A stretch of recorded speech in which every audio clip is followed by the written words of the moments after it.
এরপরে দেখো প্র্যাকটিস 4 তো এখানে দেখতেই পাচ্ছ 5 মার্কস। তো প্র্যাকটিস 4 কি বলছে, কারাপশন ইজ, দুর্নীতি হলো, এ কার্স, একটা অভিশাপ, এন্ড ন্যাশন, একটা জাতি। তো এখন তুমি যদি অফ বলো, একটা জাতির অভিশাপ না একটা জাতির জন্য অভিশাপ? জাতির জন্য, এটা পজিশনে না।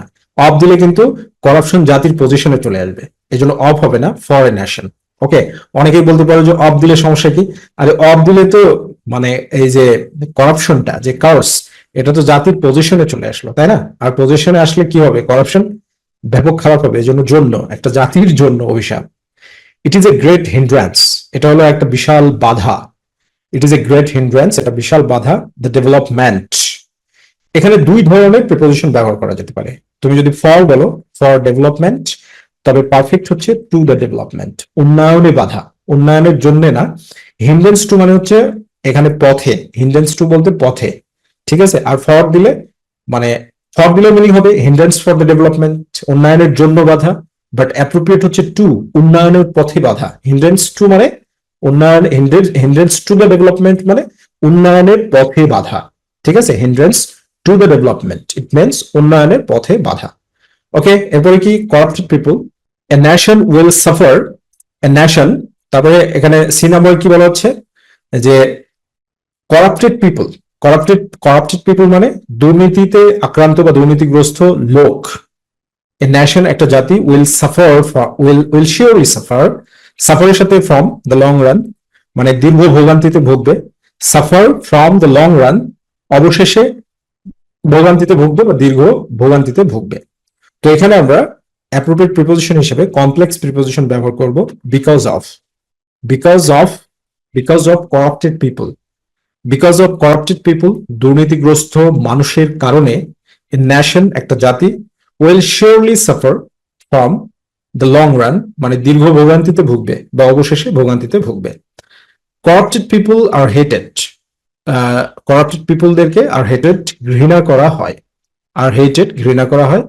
তারপরে দেখো অল, তো এটা প্যাসিভ ফর্মে আছে, বাই অল সকলের দ্বারা, by all, corrupted people are hated by all, যে একটা দুর্নীতিগ্রস্ত মানুষকে সকলের দ্বারা ঘৃণা করা হয়।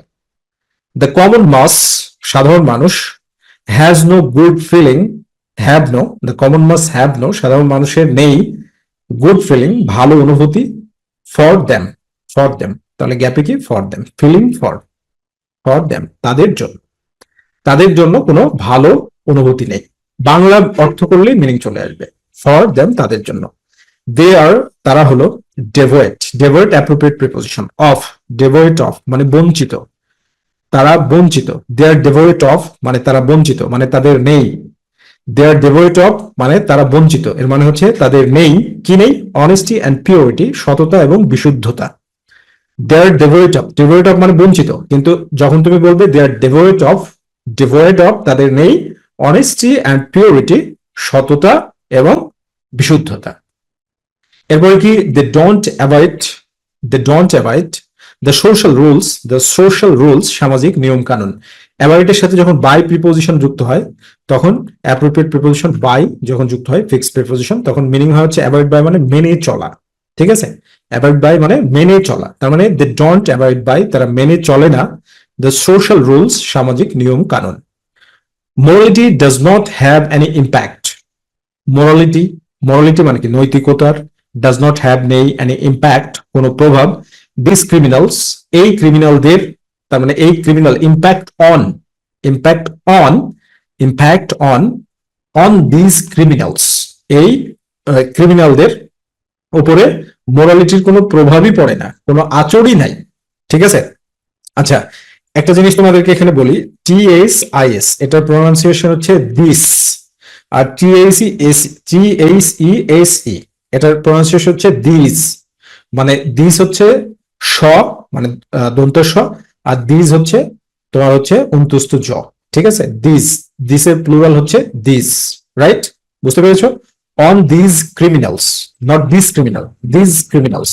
তো দিস যখন বলবে তখন প্লুরাল হবে, আর দিস যখন বলবে মানে দন্ত স উচ্চারণ করবে তখন হবে singular. Okay, they bring no sweet fruit, তারা কোনো মিষ্টি ফল নিয়ে আসে না, they bring no sweet fruit, তারা কোনো মিষ্টি ফল, ব্রিং মানে কি নিয়ে আসা, নো সুইট ফ্রুট কোনো মিষ্টি ফল নিয়ে আসে না, ফর দেয়ার ল্যান্ড তাদের জমির জন্য, এখানে জমির জন্য বলতে দেশের জন্য, ফর দেয়ার ল্যান্ড তাদের দেশের জন্য, অ্যান্ড সো এবং সুতরাং, ইট ইজ হাই টাইম এটা হচ্ছে উত্তম সময়, ইট ইজ হাই টাইম এরপরে সবসময় পরবর্তী ভার্বের পাস্ট ফর্ম করতে হয়। It is time or high time, it is time or high টাইমের পরে সবসময় পরের ভার্বের পাস্ট ফর্ম হয়, V2 ফর্ম হয়, এজন্য এখানে স্টুড ব্যবহার করা হয়েছে। ঠিক আছে, studied, so it is high time we studied, তাহলে এখানে কি করতে হবে, এগেনস্ট স্টুড এগেনস্ট তাদের বিরুদ্ধে রুখে দাঁড়াতে হবে, দেন তাদের বিরুদ্ধে ইউনাইটেডলি সম্মিলিতভাবে, ঐক্যের সাথে, ইউনাইটেডলি সম্মিলিতভাবে বা ঐক্যের সাথে। এখানে স্টুড মানে পাস্ট ফর্ম মানে কিন্তু অতীত না, ঠিক আছে, এই যে এটা হচ্ছে একটা গ্রামার, তোমার হচ্ছে এক্সপ্রেশন, ঠিক আছে, এটা হচ্ছে একটা এক্সপ্রেশন কি, it is high time we took better preparation, মানে প্রস্তুতি নেওয়ার উপযুক্ত সময় এখনই, এটা এক্সপ্রেশন, এবং এটা it's a kind of fixed expression, এই জন্য ইট ইজ টাইম আর হাই টাইমের পরে যখনই নেক্সট ভার্ব বসবে সেই ভার্বটার কি ফর্ম থাকবে, সেই ভার্বটা হচ্ছে পাস্ট ফর্মে V2 তে ব্যবহার করতে হবে। ঠিক আছে, সো মাই ডিয়ার স্টুডেন্ট, তো বুঝতেই পারছো আমাদের এইচএসসি নোটবুকটা তাহলে কেমন, তো যাদের কাছে আছে তারা তো জানোই এটা কেমন, আর যাদের কাছে নেই, যারা এখনো কালেক্ট করোনি, সেক্ষেত্রে আমাদের এইচএসসি নোটবুকটা তুমি এই নম্বরে যোগাযোগ করার মাধ্যমে কালেক্ট করতে পারো, 0171791918842, অথবা আমাদের ফেসবুক পেজে মেসেজ দেওয়ার মাধ্যমে, অথবা হোয়াটসঅ্যাপে যোগাযোগ করার মাধ্যমে কালেক্ট করতে পারো।